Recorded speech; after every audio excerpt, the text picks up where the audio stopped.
Hard, heavy, and hair. Badass music for badass listeners. With Pariah Burke. Hey, this is Rik Fox, the winged knight of heavy metal from the bands Steeler, W.A.S.P, and Sin. And you're on the Hard and Heavy and Hair show with Pariah. We got your rock right here.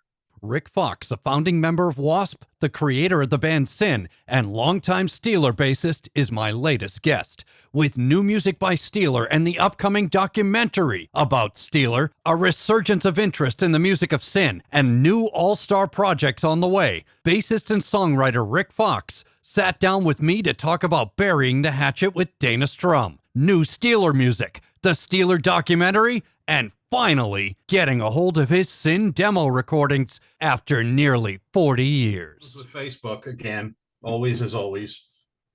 Yeah. Well, you saw what I was recently going through with a cloned account, and then they when people started reporting the fake account, Facebook must have gone back and looked at my real account, so they started suspending me for memes I posted 4 years ago that they didn't like. A retroactive punishment. Yeah, I get that too. Yeah. I posted some pictures. A Japanese fan sent me some pictures of me performing at the show in Branson with Stephen Pearcy. And I posted those and I thanked her for it. And Facebook took it down. It says you're trying to get likes. It goes against community standards and all that stuff. So that's ridiculous. Yeah, it is. And it's constant. It's like every other week they dig me for something that's innocent.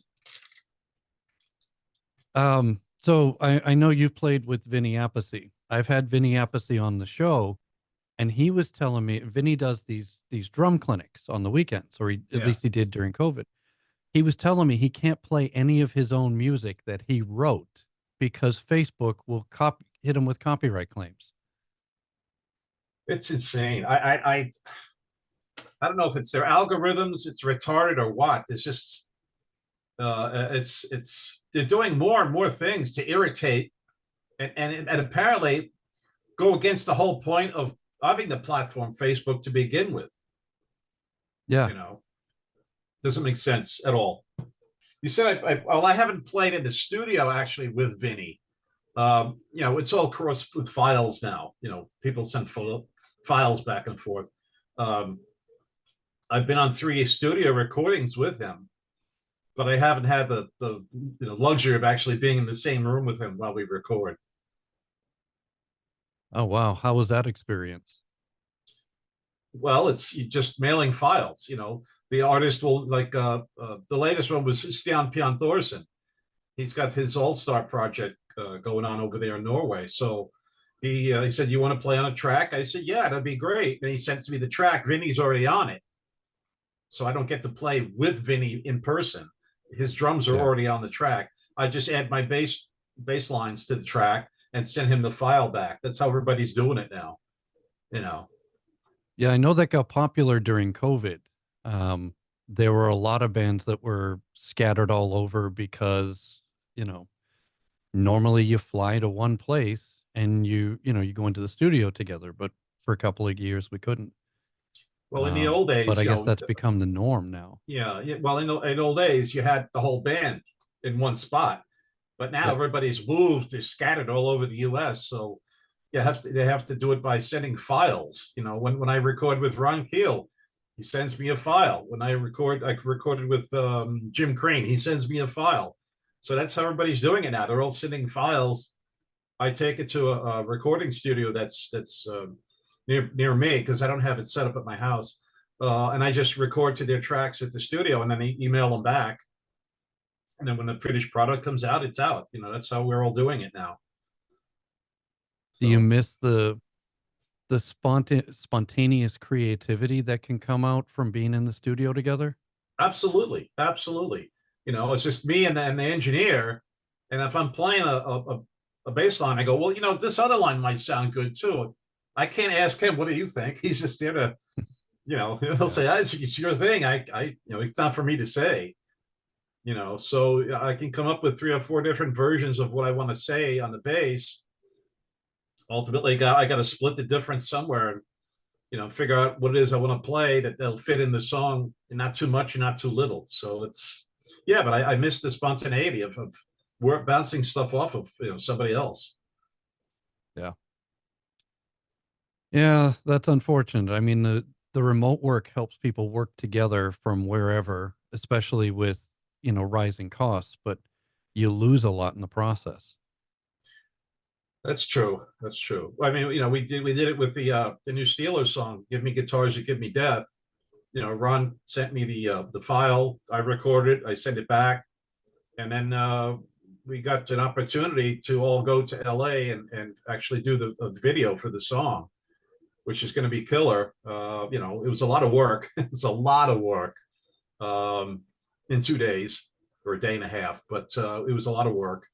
And then we did the Steeler documentary, which should be out after that. The video, I think, drops on Black Friday, right after Okay. Thanksgiving. And that's all part of the new Keel World album that Ron has put out. So it's a compilation of songs over his lifetime, and Steeler being one of them. Very cool. Very cool. So then so what's the documentary going to cover after? Is it going to be everything about Keel World? It's about Steeler pretty much. It's like an anniversary thing because of Steeler being a cornerstone hard rock metal band of the LA scene. In the '80s, along with Rap, Motley Crue, Steeler was right in there in that conglomeration. We stayed at the Chateau Marmont Hotel, which is a legendary location in and of itself. But while we were there doing the documentary and the interviews and things like that, we did a photo session around the hotel, which was done I didn't know this until we were actually in the middle of it.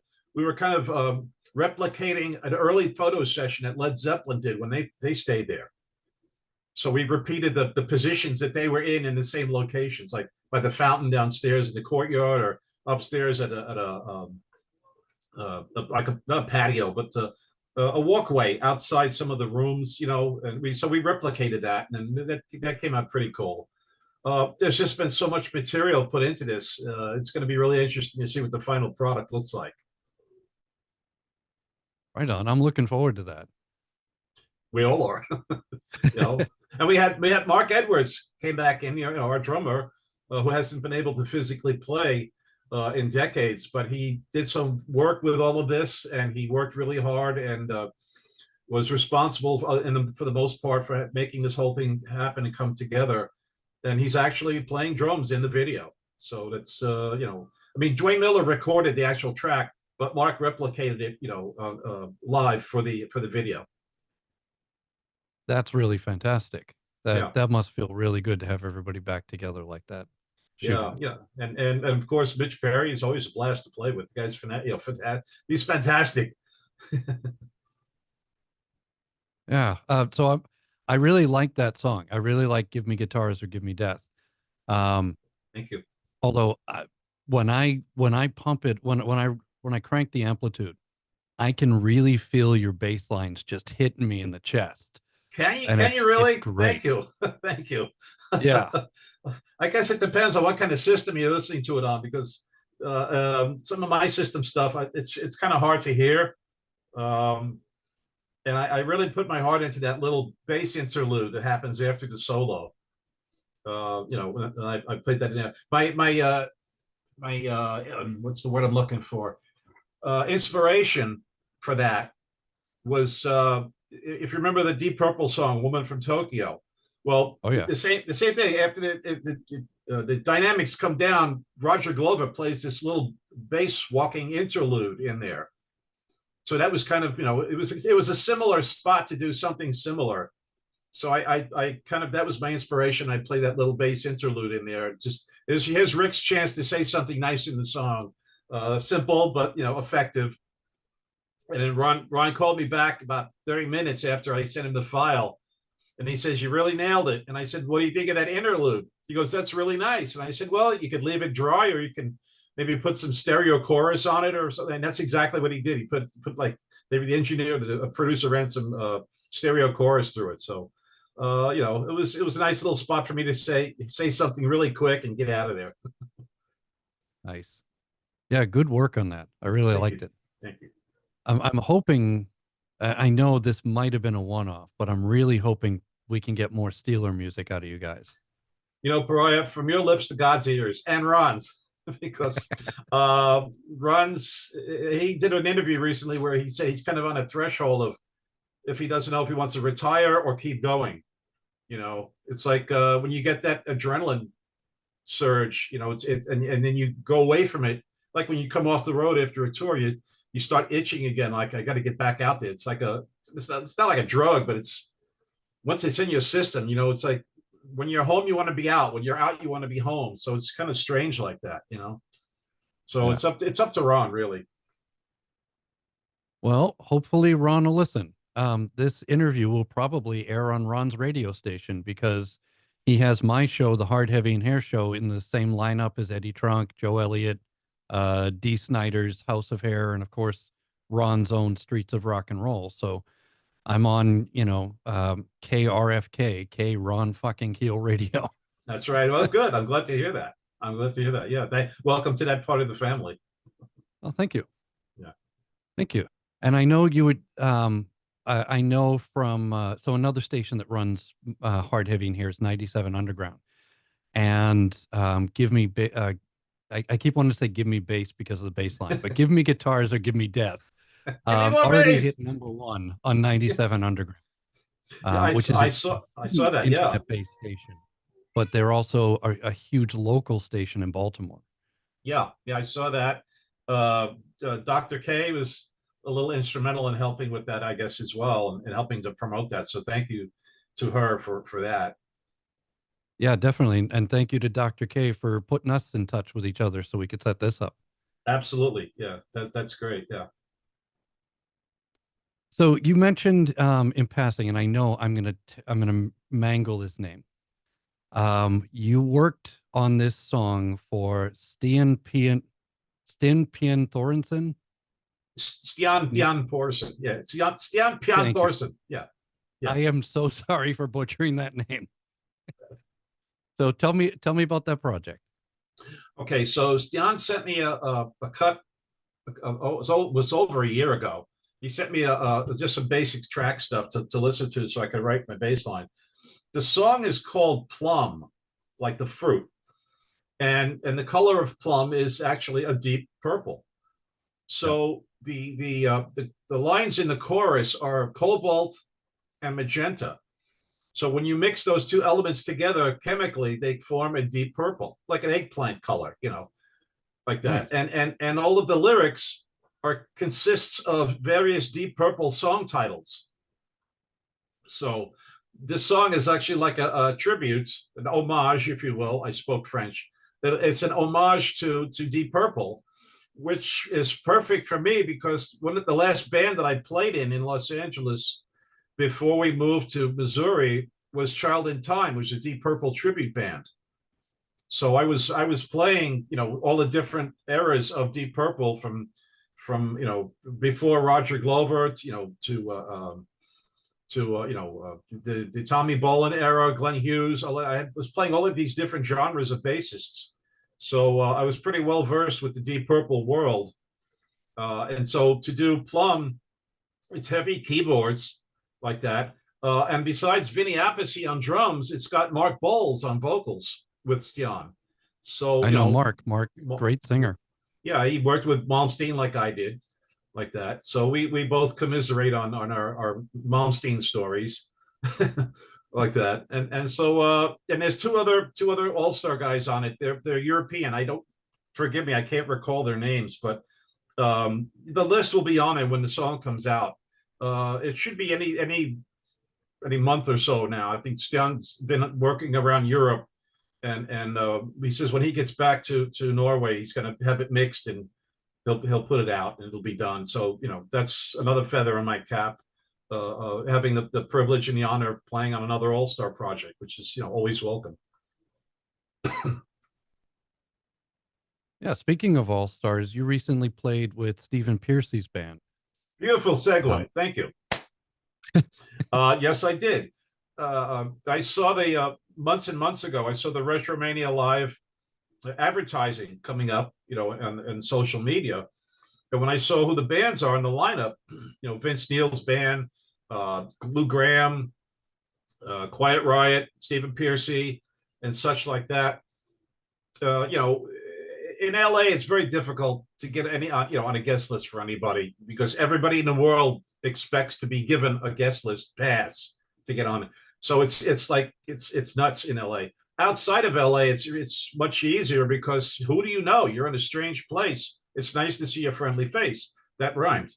So I just reached out to Stephen and I said, hey, I live in Missouri. I'm about 2 hours away from Branson. Could I come and be your guest? And he said, yeah, sure, no problem. And about 20 minutes later or so, he writes me back. He goes, hey, you want to jam? I said, what do you mean? I mean, like on stage with you guys? He goes, yeah. I said, yeah, that'd be great. He says, learn you think you're tough. And then, we'll bring you up. So which I did. I was watching their various YouTube clips of them live at various different locations. So I could get the cues for the live performance. It's not exactly like, it's like the album, but there's a couple of other little nuances that they do live. So I learned all of that. And then the day came, I was driving down to Branson. Stephen calls me, and I don't normally talk while I'm driving. And I said, what's up? I'm on my way down. And he goes, well, they might cut our set list because of, we're not headlining. So we're going to try and play it by ear. And I said, that's okay. I said, I'm still on my way down there. I'm going to come hang out with you guys. I got a hotel room for 2 nights. So he says, all right, we'll let you know. So a little while later, he calls me back while I'm still on my way down. He goes, everything's cool. We got the song into the list and you're good to go. I said, all right, thank you. So I get down there. I was talking to Matt Thorne, bass player I haven't seen in forever. And I met Elias, drummer. He was wearing a set of headphones, still listening to the song. Matt told me the last couple of times the last time they tried to do You Think You're Tough, there was an hiccup moment in there. And so they wanted to make sure that they all had it down because we haven't played it in a while. So I said, maybe we can try it during sound check. He said, that's a good idea. So sound check came. I was sitting out in the seats and they started to play that. And right in the middle of the song, the guy at the soundboard goes, all right, that's enough. So he cut it. So we didn't even get a chance to do it at sound check. So it was kind of like, they were just, I guess, if you haven't performed the song with somebody, at least to get a feel, I guess some people, you might be a little apprehensive not knowing if it's going to happen or not, like without a mistake or an oops or like that. Fortunately, I woodshed. I do my homework. And, they brought me on right after Way Cool Jr. I walked out and Stephen introduced me to the crowd and they plugged me in and we launched into it. And you can see the video that Stephen's wife, Kirsty, put up on YouTube. And it came out perfect. It came out great. All the cues were perfect. All the little accents were right there. Steve and I interacted on stage. I interacted with Eric Ferentinos and Johnny Monaco and had some smiles from Blas. It pulled it off. It came out flawless. And so that was it's a nice feather in my cap. It gives me another 5 minutes of relevance in the music world, I guess, and raised my profile a little bit in Missouri, because I'm friends with some of the bands now that are out here in like mostly around the Springfield area, and then most of them were there. The night before, one of those bands, Dirty Saints, played. My friend Jay Stevens from Machine Gun Symphony was there. He's an on-air personality on the Springfield radio station. He was there, and he wound up introducing me to everybody backstage, where I was going to introduce him. So he was acting like my promotional agent. And Nice. and subsequently, most of the people on the production staff sent me friend requests, which was really nice. I got to be friends with the promoter Donnie Frizzell, and they're going to do another Retromania again. They're planning for 2025. So we're passing ideas back and forth and things like that, and it was great. I got to see Vince Neil play, with Quiet Riot the next night. And it gave me an opportunity to bury the hatchet with Dana Strum, because he and I have, he produced my band Sin back in '85, and Yeah. my song "On the Run" wound up on Vinnie Vincent's album "All Systems Go" as it was changed to "Let Freedom Rock." So Dana and Oh, I had I'd never made that connection, but yeah. yeah, Okay. on the Run was the way Dana told me was he said he brought Vinny in the studio to listen to our guitar sounds. He said Vinny didn't have any amps at the time, and we were getting ready to record his stuff. And he says, listen to this guitar sound. These guys are using Randall amps. It's a killer sound. And that was the premise for bringing Vinny in to hear our stuff.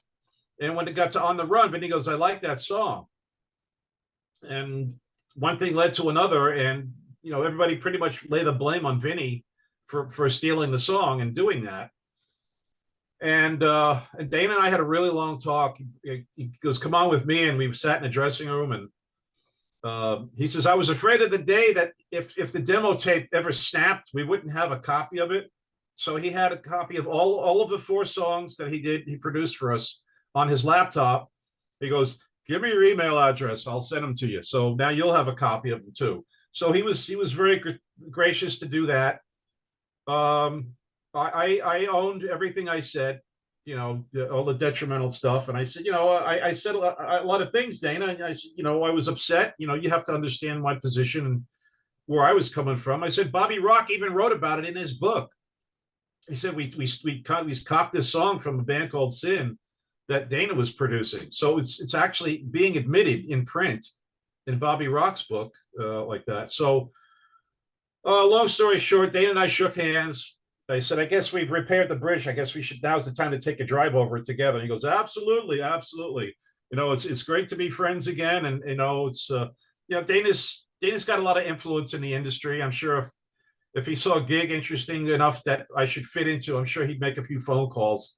He's like that. He put Randy Rhoads and Ozzy Osbourne. So, so some minor introductions. Yeah, I get it. Yeah. But, if Dana saw something I would be perfect for, he'd be the guy to pick up the phone and go, hey, you got to get Rik Fox in on this. He's the guy you're looking for. So maybe something like that will happen. Knock on wood. I don't know. The possibility is always there. But the point is, after that conversation, I felt a huge weight off my shoulders. And I said, let's take a picture shaking hands. So I said, let's shake up the world because they'll never believe it. Considering the history of 40 some odd years of us, me being at war with them. And he says, yeah, let's do that. So I took a picture. We shook hands. I posted it on Facebook and everybody went, holy crap, seriously? Wow, I never saw that coming. So, of course, the next best weight off my shoulders would be Lawless, Blackie Lawless, admitting I was actually the original bassist in W.A.S.P and came up with the name, but he's not going to do that. So it's, a man can only dream, Yeah, well, so now that you've got the Sin songs back, anything you want to do with them? You're going to put them out? I would love to, but being where I am in Missouri, I'm much further removed from the facilities to do that, like you have in Los Angeles. And of course, a lot of my friends who have their facilities to do this are further away from me. I do have a friend in another part of Missouri, Timex Seba. He's worked on a lot of material from Black Oak, Arkansas, and Ruby, who was Ruby Starr, was a singer with him, with Jim Dandy to the rescue. He's worked on re-releasing a lot of her stuff on CD and DVD like that. So he's got the facilities. He's about 2 hours east of me. So, it's a hefty drive, and I'd have to be there. It's kind of not supervising, but kind of like, this goes here and that goes there. Let's try this. And because I've got Thunderball material that people have been asking me, when are you going to put out the rest of your stuff? That was my next question. So yeah, I'd like to get the Thunderball stuff out. I've got live videos that need to be edited together for close-up and wide master stuff. It's going to take a lot of work. So, like that. I would like to get a lot of this stuff out. So, the possibility is there. It's just, it's within my reach, but kind of at the tip of my fingers. So it's a matter of getting it all set up and people's schedules open enough to be able to do that. It's not like I have a huge budget to get this stuff together either. So I would have to work all of that out as well. But yeah, I mean, the Sin songs, there's 3 of them are already up on YouTube. Some fans have posted them up there. And one of them is up with the album box set that we put out about, Hell on the Sunset Strip. Was put out by the Numero Group Records out of Chicago. They've got my song On the Run on that box set. Years before that, Cleopatra Records put out a compilation of 80s bands. And we're on one of those CDs as well. But I'd like it to all be kind of really official under my own banner like that.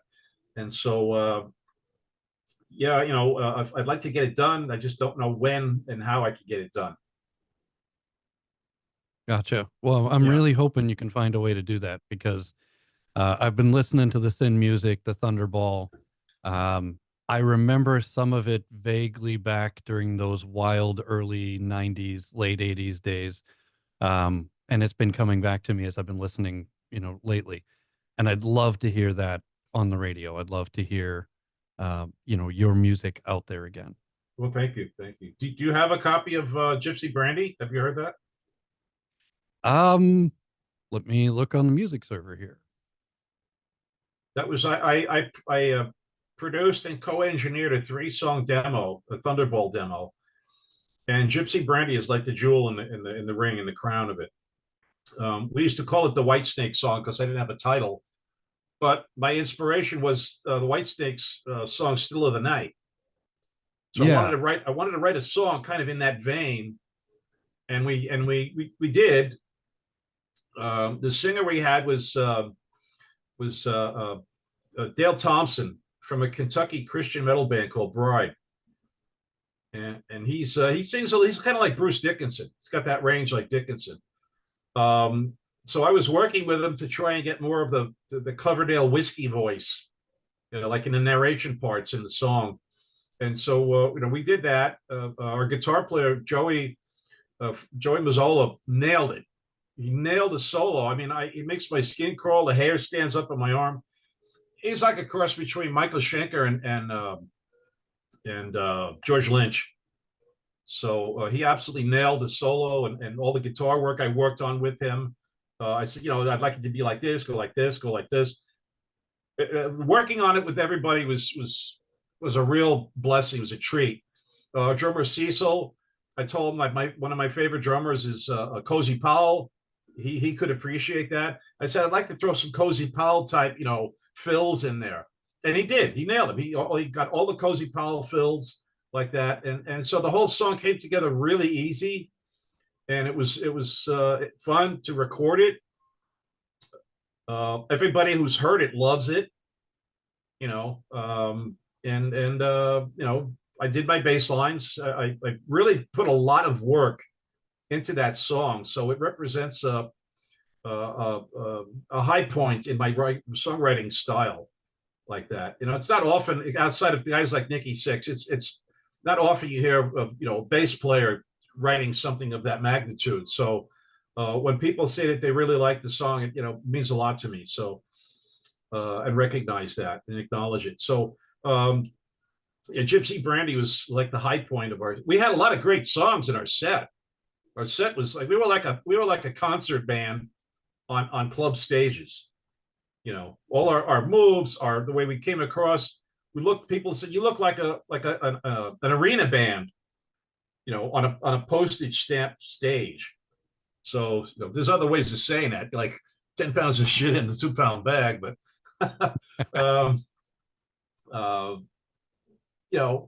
it would be nice to get the Thunderball stuff back out again too. All of that, the video, everything.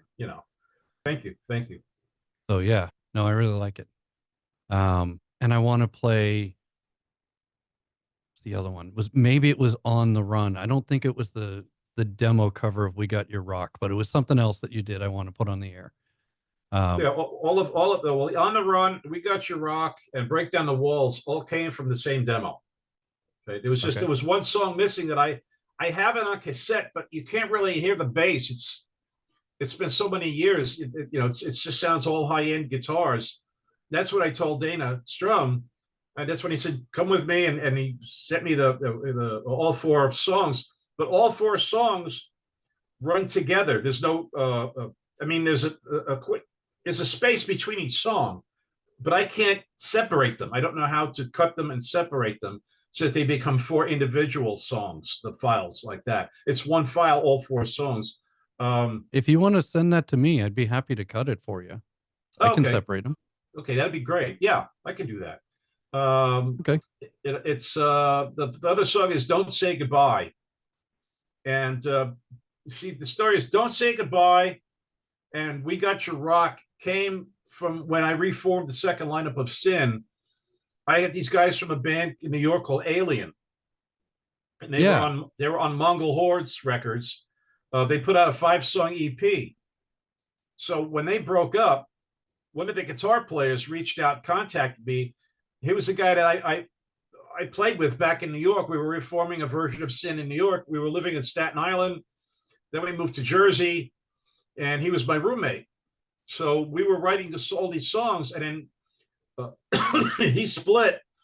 He went out to Long Island. I moved to a different part of Jersey, and I started playing the Jersey club circuit. He was in this band Alien, and he kind of borrowed my name. He changed his name from Joe Maffei to JJ Christie. Well, Christie came from a girl that we dated, which was Amy Christie out of New York, a friend of ours, and she's been in the music industry for like decades. So he changed his name to JJ Christie, and then he changed it to Rik Christie, and he copied my name, and he spelled it R-I-K-K Christie. Anyway, the bass player in Alien went to jail. I guess he shot somebody. It was a drug deal or something happened, and the band broke up. So he contacts me, and he says, "I understand that Kiss is auditioning guitar players. You think you can get me an audition with them?"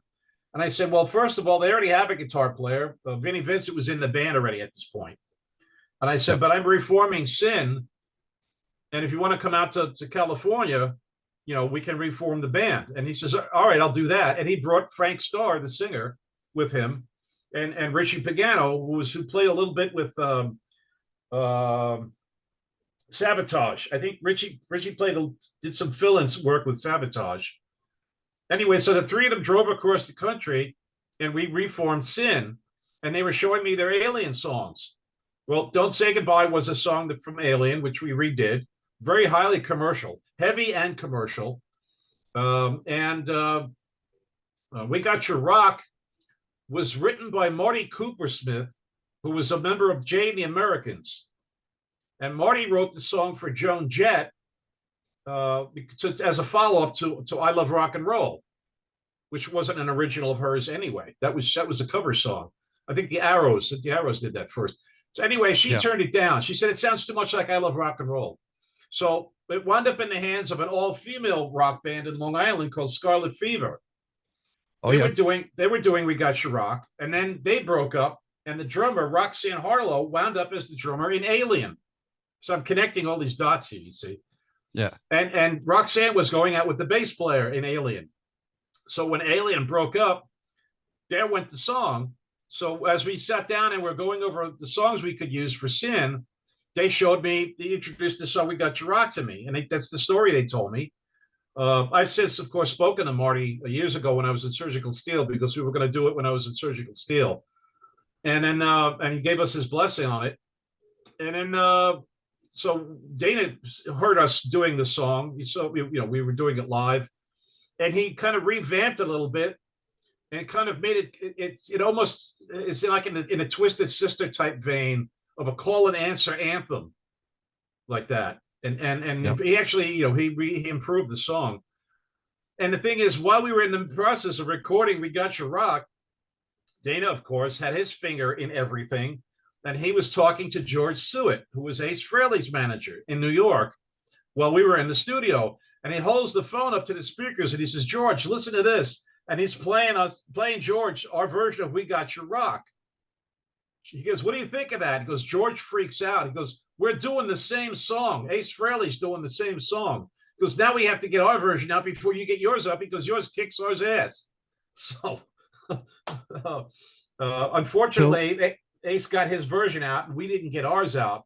But it put the fear of God and some fright into Frehley's manager because he acknowledged that our version sounded better than Ace's. I'm really glad you cleared that up for me because I hadn't heard We Got Your Rock until you sent it to me. And I thought it was a cover of Frehley's and that was from the Frehley's Comet album, I think. Right. Right. I think that was the title of it. And I remember that one really well. And I'm listening to this. I'm like, you guys nailed it. You guys did a better cover than the original. But now I know it wasn't actually a cover. It was simultaneous recording. Actually, that's exactly how it happened. And it was just a series of just dots kind of setting. It's hard to explain. We both were doing it at the same time. We had no idea that they were doing it. They had no idea we were doing it. I don't even remember how Frehley got a copy of it, but we had it first, as you said, from Marty Coopersmith.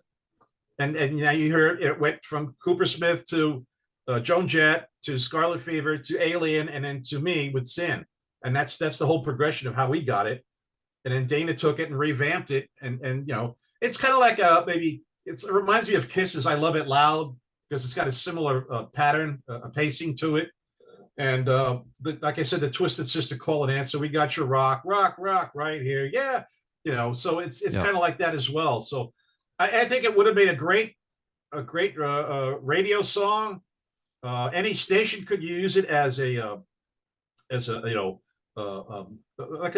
station ID going, hey, we got your rock right here, and play the song. Where's your rock? Yeah. We got your rock. There's so many possibilities for that for radio stations, and it's just a shame that it imploded. Yeah, and a great opening track for a live set. You start playing a recording while you're taking the stage, and then you take over from the recording. Exactly. Yeah. Like an intro theme. Yeah, that'd be perfect. But I guess fate didn't favor it that way. So, I mean, it's still a great song. Yeah. If I could be blessed with the possibility of, geez, putting a band together, and do some of my stuff, that would be great. But there's not that many players in Missouri. Now I'm seeing that there are some guys who are competent enough who could pull that off. It's just a matter of getting it together. They don't have rehearsal studios here like in LA. Every county has 1 or 2 or 3 rehearsal studios. There's nothing like that here. And I don't know how these people get together in their living room and do the songs. I don't know. But there's nothing like I've seen of like a standard rehearsal studio with a PA. And you rent your time, you go in, and you do the songs. I don't know how that works out here. So well, maybe some studio owners will, or some enterprising individuals will see this interview and reach out to you with their space. Now that you mention that, the studio that I record at, he's got room for a band to play. He's got a set of electronic drums and some small amps in there. I think he did say that it's Doug Harris Audio in West Plains, Missouri. I think he said you could rehearse here. But again, everything is so far spread out from everyone else in Missouri. I'm like 2 hours, hour and a half from Springfield. And a lot of the musicians I know are in that area. So that's a really long drive for these guys to come down, plus tack another 20 minutes on to get down to West Plains. Just to get these songs done. They would have to learn the songs at home on their own, and then come into the rehearsal situation, and then we have to fine tune everything like that. And I've got guys who said they'll play with me. It's just a matter of getting it together. Everybody's got busy schedules, and everybody lives so far from each other.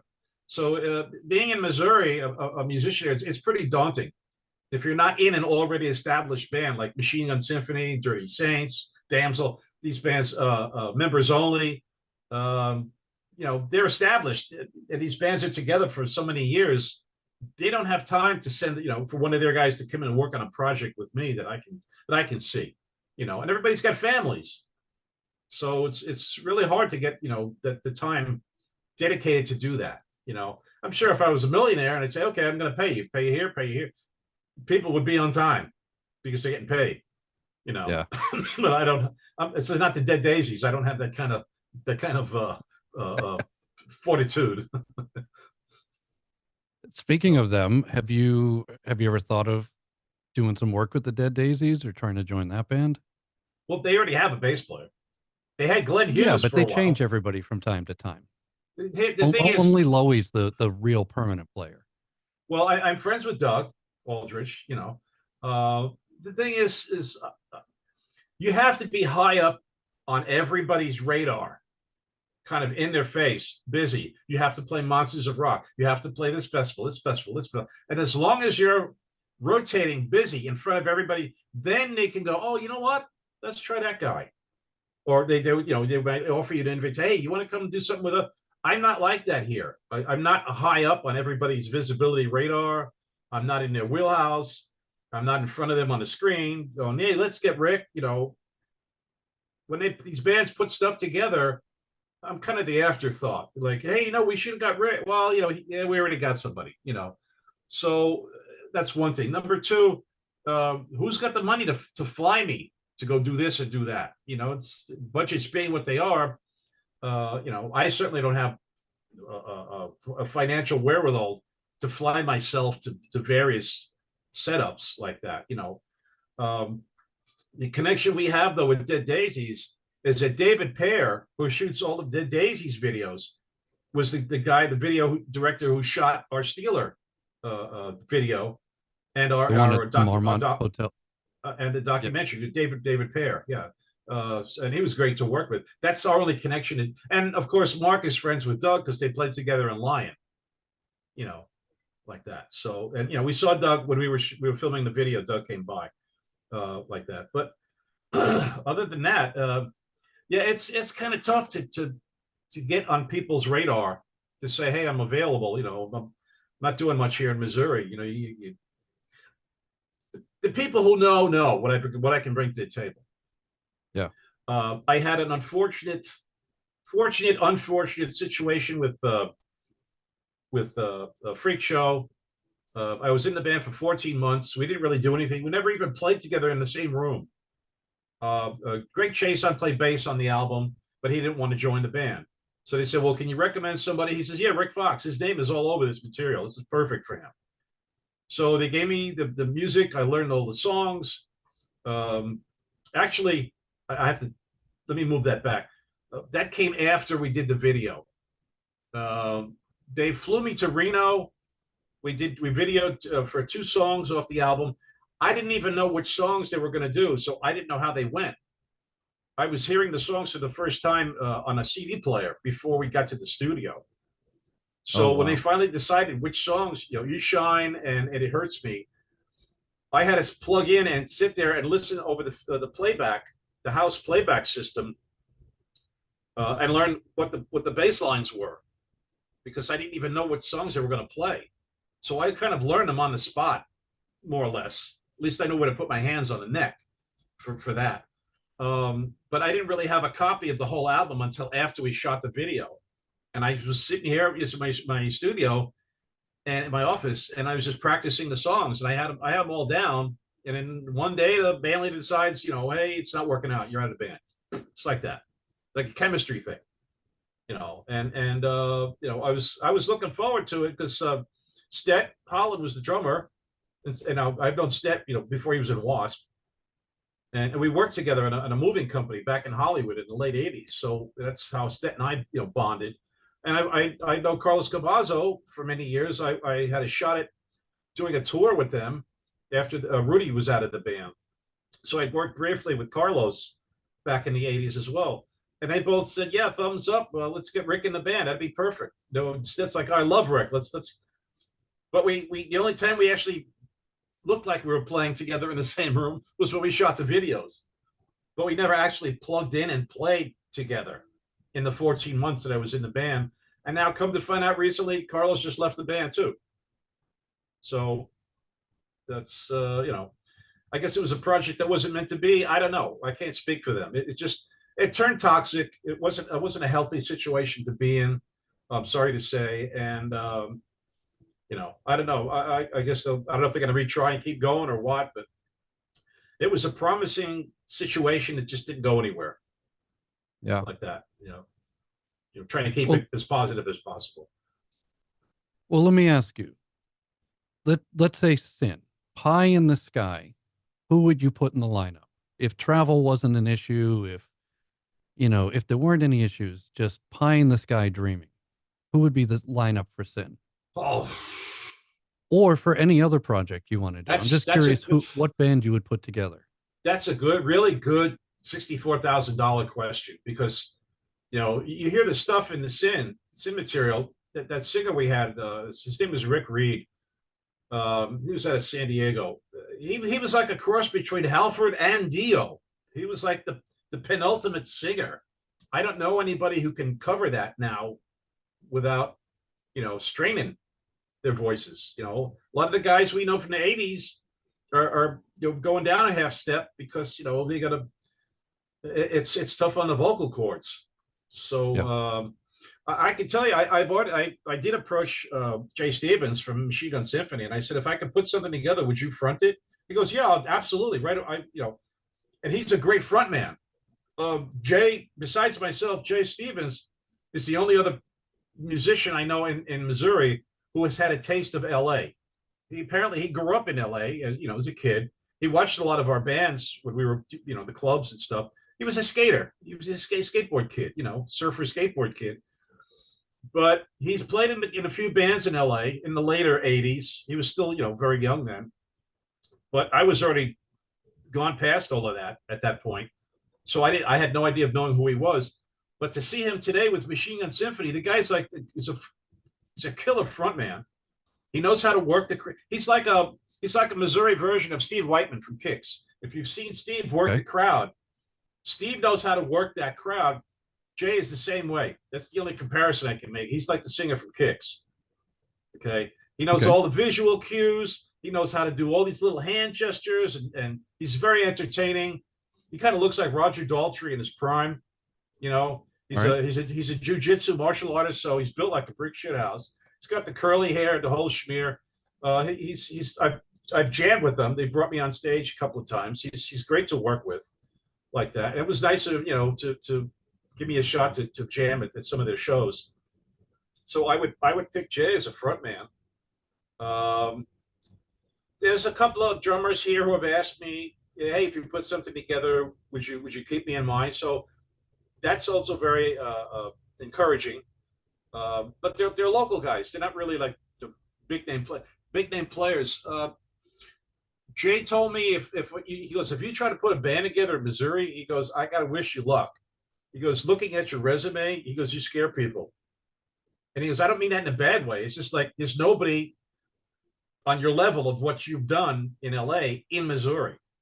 There's nobody to compare to that. So you kind of intimidate people. So and just for those listening, let me fill in a little bit of that resume in case they aren't aware. You're a founding member of W.A.S.P. You've been with Steeler all along, Surgical Steel Burn, Spiders and Snakes. You were in the video for Sam Kinnison's Wild Thing. Did you play on the song? No. I wasn't in the video. Oh, I thought you were. No. I did a live spot with Sam Kinison at the China Club in the '90s. And my manager, Kenny Rubin, at the time, was managing Thunderball. This is concurrently. He calls me up on a Sunday afternoon and he says, you want to jam with Sam Kinison? I said, yeah. He says, get over to the China Club right now. It was like a Sunday afternoon. Because Kenny was also managing Randy Hansen, the guy who does the Jimi Hendrix show. Yep. Randy's out of Seattle. He's been doing a Jimi Hendrix impression for decades. Well, Randy was Sam's guitar player in his band. And Sam put this all-star thing together that night. So when I got up on stage, it was Randy, Sam, Randy Castillo on drums from Lita Ford and like that. Little Stephen Van Zandt from Springsteen on guitar. Jean Beauvoir on guitar. He's from Drums Along the Mo. He's the guy with the blonde mohawk, worked at the Ramones and the Plasmatics. Oh yeah. Okay. I wasn't he's, placing the name immediately, but he's got a book out too. So Jean Beauvoir on guitar, I don't remember the name of the keyboard player, and the TV actor John Goodman from Roseanne. He was it was like Three Sheets in the Wind. He was really drunk, but he played blues horn. And I came up on stage and we did Wild Thing. And so there was a lot of cameras going off, but I don't have any copies of pictures of us on stage together at the same time.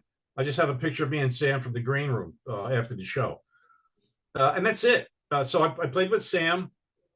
I played with Mark St. John from Kiss. There was a Texas band that Dana was producing, Sweet Savage, come up out of Dallas. They were big in Hollywood. So they were playing a show in Orange County, California, one of the Club Joshua's or Jezebel's. And Mark was there, and somebody said, "Hey, let's all get up and play." So Mark and I got up there, and we played Rock and Roll, Zeppelin's Rock and Roll, with the other two guys from Joey C. Jones and all that from Sweet Savage. So I have Mark St. John on my notch list. Sam Kennison. I did 2 live performances with Ronnie James Dio. We did the live version of We're Stars at Irvine Meadows during the Sacred Heart tour. And then the following weekend, Rough Cut was playing at the Country Club. And of course, Wendy managing Rough Cut, Wendy Dio, Ronnie was there. And we brought everybody up on stage. Vince Neil, Tom Hardy, Jeff LaBar, Paul Shortino, of course, was there. Carlos Cavazzo, all of the rock star guys from all the bands that were present were all brought on stage. And I was standing next to Ronnie, and he stuck his mic up in my face and goes, "Sing!" So I have pictures of all of us on stage. So I worked with Ronnie briefly like that. So yeah, there's a couple of names I've worked with out there on the resume list. And you see, the thing is, in LA, people look at it and go, "Yeah, so what?" And you come out to Missouri, you go, "Yeah, wow, really?" So that's a big difference in how you're received. Yeah. Like that. So, but that's some of the people on the list, on the resume list. All right. Well, so what's next? What's next for Rik Fox, the winged knight of heavy metal? Well, funny you should say that. There's one of my new stickers. Oh, nice. Yeah, I got some merch coming. I haven't been asked yet. It would be nice. I was a guest at the last 2 Rockin' Pod conventions in Nashville. And the last one I played at with Ron. We did a Keel Fest, another Keel Fest show. So I'm able to do a lot of podcasts with a lot of podcasters because I was pressed for time. I did 3 podcasts. I had maybe a half an hour at my merch table, and it was leave for sound check. So the next Rockin' Pod is I think April of 2025. So I haven't been asked yet, but hopefully it'll be nice if they ask me back, and I can continue and catch up with the rest of the podcasters that I missed last time. So I have to follow up on that. And I'm waiting for this Jan Thorsen cut Plum to come out. I think Ron Keel has some things in mind that he has me in mind for with regard to the Keel World album. I can't speak to it beyond that. That's Ron's call. Whatever he makes the decision on it. And he says, "Hey, Rick, this is what we're doing. Are you ready? Let's go. Let's do this."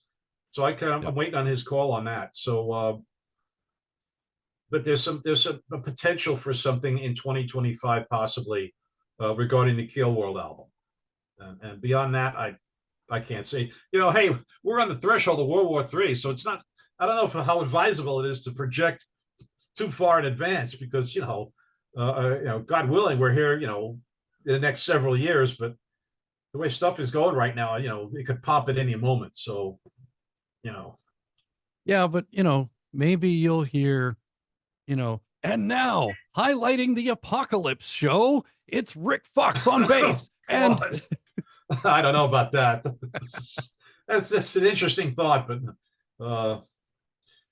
yeah, I don't know.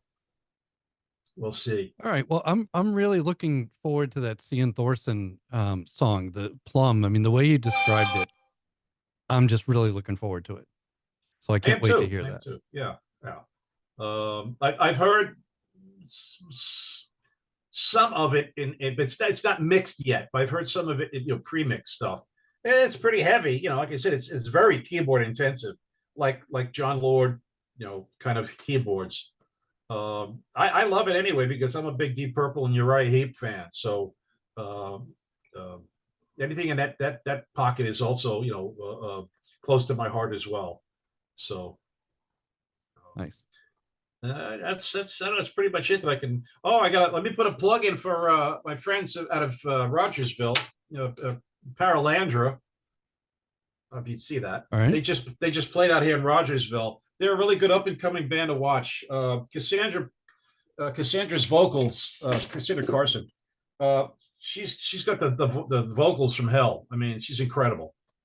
If you put Ann Wilson and Janis Joplin together in a blender and then amped it up, that's what Cassandra sings like. So her dad, Paul Carson, is the guitarist in the band alongside with her. He's kind of more from my era. So we were of that same genre of hard rock and stuff. Paralandra would be a real good act to watch. Keep your eye open for. I'll give them a plug. All right. I think we will. We'll watch them. Yeah. All right. Well, Rik Fox, thank you so much for your time, man. I really appreciate it. I appreciate you having me on here. And keep podcasters like yourself keeping our names out there in the public eye and alive and on people's minds. So it's very much appreciated. And I mean, thank you very much for it. And thanks for having me and having me on the show. After the interview, Rik did send me that Sin master recording from Dana Strum, and as I promised him, I cut the tracks to separate WAV files. At Rik's request, the Hard, Heavy, and Hair show has released all 4 songs to YouTube with high-definition audio, straight from the Dana Strum masters. Rik also sent me a ton of photos and old Sin concert flyers. I put most of them into the videos for the songs. So if you'd like to hear Sin music not heard in high quality and some not at all since 1985, go to our YouTube channel, youtube.com/Pariah Rocks. The Sin music is HD, so you can hear every note. And the photos and memorabilia Rik has are awesome to look at. I hope you'll enjoy looking at them as much as I did. That's youtube.com/Pariah Rocks. Or just search for Sin HD Audio. Remember, to hear the music discussed in this interview, stream the on-demand Hard, Heavy, and Hair show at pariahrocks.com. That's PARIAHROCKS.com. Also hit pariahrocks.com to stream or listen on a radio station near you.